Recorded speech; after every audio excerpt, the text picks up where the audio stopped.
IAS Santosh Verma यांनी जे विधान केलेलं आहे, त्यांचं मत पडलं आहे की तुम्ही ब्राह्मणांनी आपली मुलगी जी आहे ती माझ्या मुलासाठी लग्न करून लग्नाला द्यायची किंवा दान म्हणून द्यायची.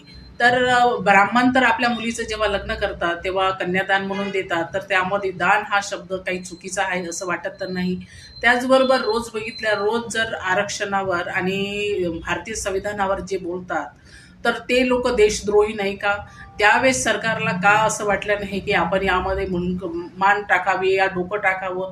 त्यावेळेस त्यांना कारण बताओ नोटीस याची काही जरूरत पडली नाही. आणि आता वर्मांनी जे शब्द काढले तर त्यानंतर त्यांना पटकन कारण बताओ नोटीस हे होऊन गेलं आणि महिलाही रस्त्यावर बाहेर निघून गेलेल्या आहे. विचार करण्याची गोष्ट आहे की फक्त विधान केलेलं आहे, त्यानंतर तिथे काहीही झालेलं नाही. तर ही ब्राह्मणांच्या मुलीबद्दल बोलल्याबरोबर सगळ्या जण बाहेर निघून जातात. इथे पण तर सरकारला ही खूप गोंधळ येऊन जातो. नोटीस बतावो कारण, पोलीस प्रशासन सशक्त तयार, त्यानंतर महिला पण बाहेर रस्त्यावर, पुरुष पण बाहेर, कारण की ब्राह्मण मुलीबद्दल बोलण्यात आलेलं आहे.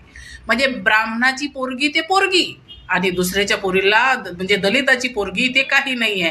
कारण की दलिताने तेव्हा पण राखणदारी करून तुमचे जीव वाचवले होते, तेव्हा पण त्यानं खतपाणी टाकून आणि नागर जोथून जो तुमचे जीव वाचवले आजपर्यंत पोचत आलेला आहे. आणि आता त्यांच्या लेकीबाईच्यावर बलात्कार करा, जाळा पोळा काहीही करा, त्यासाठी तुम्हाला ना गव्हर्नमेंटला जरूरत ना पोलीस प्रशासनाला जरूरत ना महिलांना.